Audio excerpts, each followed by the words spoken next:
Au nom du Père, du Fils et du Saint-Esprit, un seul Dieu, Amen.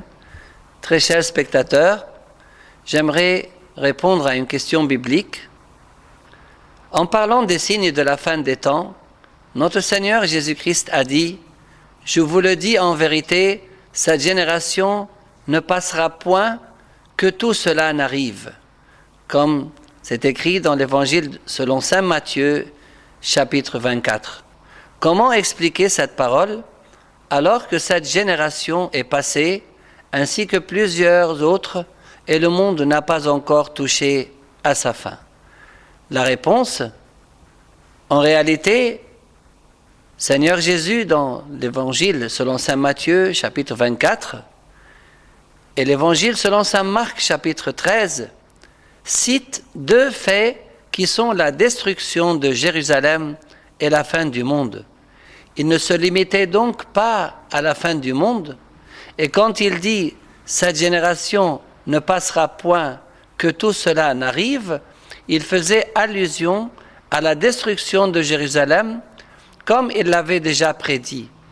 En effet, Jérusalem a été détruite en l'an 70 après Jésus-Christ, et les Juifs ont été dispersés dans le monde entier avant que cette génération ne soit passée.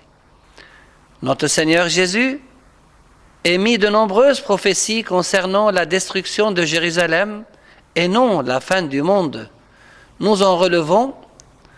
C'est pourquoi, lorsque vous verrez l'abomination de la désolation dont a parlé le prophète Daniel, établie en lieu saint, que celui qui lit fasse attention.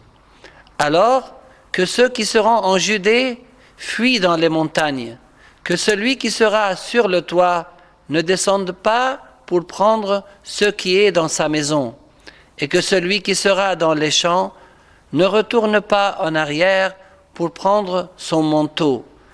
Malheur aux femmes qui seront enceintes et à celles qui allaiteront en ces jours-là. Priez pour que votre fuite n'arrive pas en hiver, ni un jour de sabbat. Alors, on vous livrera au tourment, et l'on vous fera mourir, et vous serez haïs de toutes les nations à cause de mon nom. Alors, aussi plusieurs succomberont, et ils se trahiront, se haïront les uns les autres.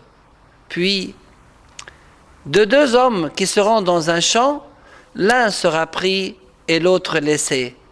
De deux femmes qui moudront à la meule, l'une sera prise et l'autre laissée. On ne peut donc pas considérer tout le chapitre comme décrivant la fin du monde.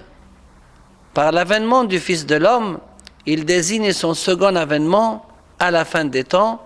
C'est encore à ce second avènement qu'il fait allusion quand il dit « Heureux ces serviteurs que le Maître, à son arrivée, trouvera veillant. Vous aussi, tenez-vous prêts, car le Fils de l'homme viendra à l'heure où vous n'y penserez pas.